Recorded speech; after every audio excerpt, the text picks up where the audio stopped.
Hi, my name is Jamie Bishop, and I am doing an oral presentation for Dr. Fuller's World Literature class. My oral presentation today is on Mary Wollstonecraft. Mary Wollstonecraft was born on April 27th, 1759 in London, England. Her parents were Edward and Elizabeth.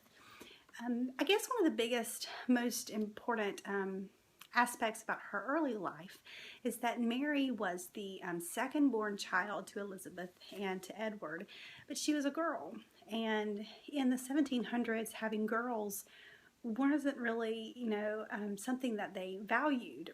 Having boys, on the other hand, is something that they wanted. They craved for boys because boys could bring in earnings, they could go out and they could make a living for themselves. Whereas girls, they basically looked at homemakers and wives and mothers. So I think from the very beginning of Mary's life, she was almost had the stigma of hers of not being good enough. And that, I think, in the end helped form who she became, which we now know as sort of a women's rights activist for women and for education of women. And to be that in the 1700s was even more amazing than we think of it as today. Mary had no real formal education. The only formal education that she did have was from the time she was about 9 to 15. So in our relation to our day, it's about from middle elementary school until about late middle school. That's about all she had. Luckily, her family moved to Yorkshire, where she became friends with Jane Arden. Jane introduced her to her father, who was the county schoolmaster, and he helped Mary learn some of the lessons and do some of the schoolwork through him. So there was just again about from 9 to 15 was about the time that she had that formal education. Again, there was no, other than that, there was no formal education for her. She now in 1775, her family moved to Hoxton, where her neighbors were Mr. and Mrs. Clary. Mr. and Mrs. Clary were not able to give her a formal education, but they were able to open their home to her, which had a library. And that's where Mary went, and she was able to, I guess, broaden her literary knowledge by reading and learning material that way. Through Mr. and Mrs. Clary, Mary met someone who became probably one of her dearest friends, Fanny Blood. Fanny Blood was a very strong, independent woman, and through her, Mary also became a very strong and independent woman. Mary, I think, maybe looked up to Fanny and looked up to the fact that she was what she wanted to be, which was independent. And so Mary, actually, even prior to that, she had sort of started to become her own woman. But after she met Franny and saw the independence, she decided that she was going to move out of her family's home, and she was going to go and be a paid companion for Mrs. Dawson. And that was in 1778. Unfortunately, in 1781, Mary's mother became very ill, and Mary had to leave her job as a paid companion for Mrs. Dawson, and she had to go home to tend to her mother. We see this a lot throughout Mary's life. Mary tended to, anytime someone in her family needed rescuing, she was there and took over for them. Unfortunately, in 1782, Mary's mother did pass away. At this time, the family almost kind of disowned Mary because they recognized that she wanted to have her independence and not be really dependent on everybody in the family, which kind of upset their family because that's not something that women did.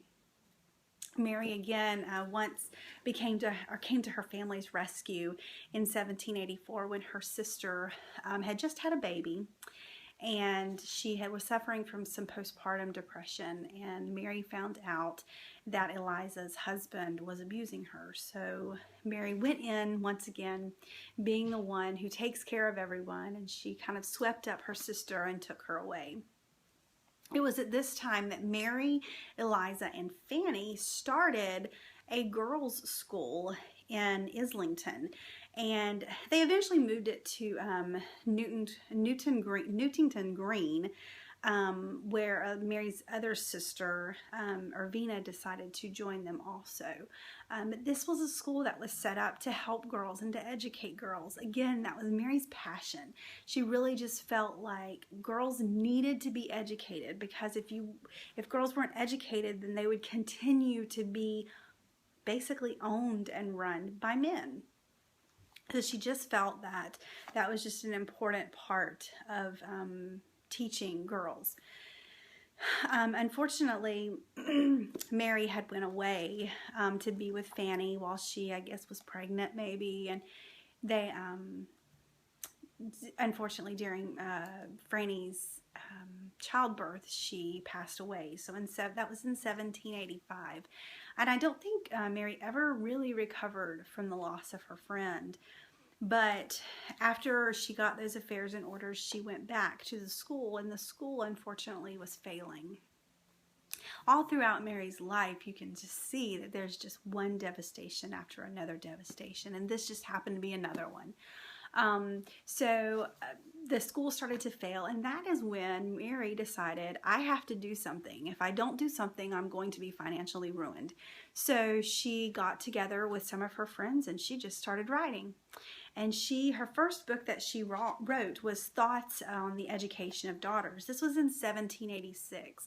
This was basically a book just to help people know how to raise and educate their daughters, because that, again, what her passion was. It's what she felt like was needed. So she wrote this book just sort of really just to help her get through, not realizing that it would become a novel and a published writing that she had. Mary eventually began to write multiple other books. Probably one of her most famous works was A Vindication for the Rights of Woman. This book was written in 1792. The most interesting part that I found about this book was that Eleanor Flexnor, in her book Mary Wollstonecraft, she tells us that Mary was actually sort of disappointed with herself in this book. So here this book is just like a very powerful book, teaching us that women do not have to be slaves, do not have to be sex objects, do not have to be housewives. We can be more than what we were born to be, which is what, in those days, is what they actually thought that all that they could do. So in the book, she really wanted to drive the point of the fact that women can be more. If you want to be more, you can be more.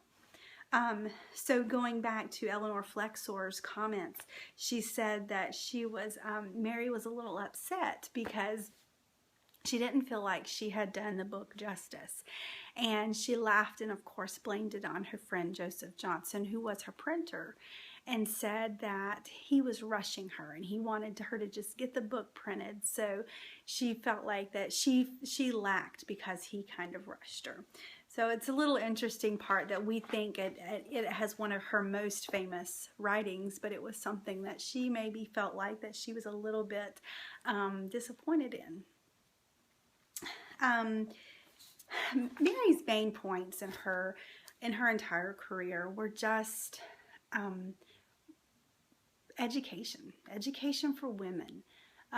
The knowledge, strengthening the mind was one thing that could keep us from actually turning into just not a slave, but just someone that we're not really needed in this society. She knew that women were needed, but she didn't know how to really convey that to people other than to write it and to just let people know, hey, we really do want to be recognized. So Mary Wollstonecraft was known for mostly her artistic interest in educating the young women and what we would call today as women's rights. And actually, unfortunately, Mary had a child out of wedlock. in 1793. And when people found that out, it was just devastating to her career. This was, unfortunately for her, they found out after she passed away. So when they found this out, they sort of kind of pushed her stuff up underneath the rug and didn't want to talk about it anymore, because they thought, here this woman is fighting for the education of women and she's fighting for women's rights, yet she's scorned, or she is not really good enough to talk about this because of this child that she's had out of wedlock. Mary did eventually find love. She fell in love with William Godwin in 1797. She married him in March. In August, they had their first child, and we now know her, or I'm sorry, she had her second child. It was a daughter. She named her Mary. We now know her second daughter as Mary Wollstonecraft Shelley, who was also a famous literary writer. Unfortunately, on September the 10th, 1797, Mary passed away from childbirth complications. I think that our literary arts is changed by Mary, because she opened the door for a lot of other women writers to voice their opinions. And she showed them that it's okay to say that we can be strong. It's okay to say that we have rights too. So I believe if it was not for Mary Wollstonecraft, I believe that it would have been very difficult for other women to actually step up and say education is good and right. Thank you so much.